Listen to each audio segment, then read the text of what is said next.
bahwa ini perbuatan Desa Darmawati adalah perbuatan perseorangan. Jadi yang dilaporkan oleh kita ini nanti melapor ke Polda adalah Desa Darmawati sebagai pribadi karena perbuatannya, karena kata-katanya yang sudah viral di media sosial. Ada substansi-substansi yang ya kalau secara hukum dibilang yuridis itu ada dugaan penistaan agama Hindu.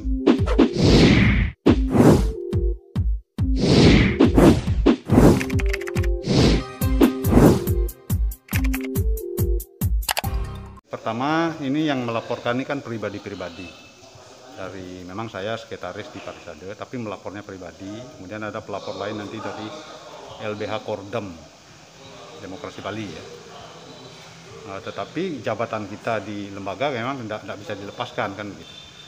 Kenapa pelapor ini perorangan? Karena dari segi hukum kita juga sudah mendapat sejenis dukungan karena kemarin ada EJD yang dihadiri itu narasumbernya ada MDA, ada PHDI, ada tokoh-tokoh bidang hukum misalnya seperti Pak Gede Swardana, Pak Wayan Sudirte, ada Pak Gede Pasak Swardike, kemudian juga tokoh-tokoh yang memang bidang adat misalnya Pak Profesor Wayan Windia kan gitu.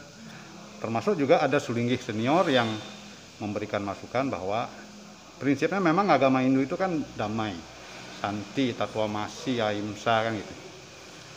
Jadi bergeraknya harus dalam prinsip-prinsip itu, persaudaraan tetap. Jangan sampai berbenturan dengan kelompok, jangan membenturkan dengan kelompok kan. Bahwa ini perbuatan Desa Darmawati adalah perbuatan perseorangan.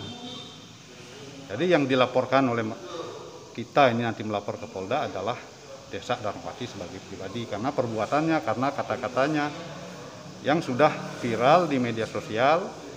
Ada substansi-substansi yang ya kalau secara hukum dibilang yuridis itu ada dugaan penistaan agama Hindu. Ada dugaan penistaan tradisi, keyakinan umat Hindu di Bali. Nah, kemudian selain ada dugaan penistaan itu memang materi-materi yang disampaikan di dalam video itu ya keliru gitu.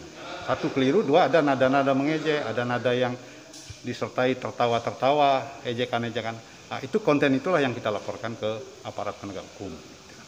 Nah, kami kemarin melalui kajian-kajian itu para ahli hukum mengkaji bahwa sebenarnya kita akan memberikan masukan kepada Polda, kepada penegak hukum bahwa kasus seperti ini bisa diproses di Polda Bali.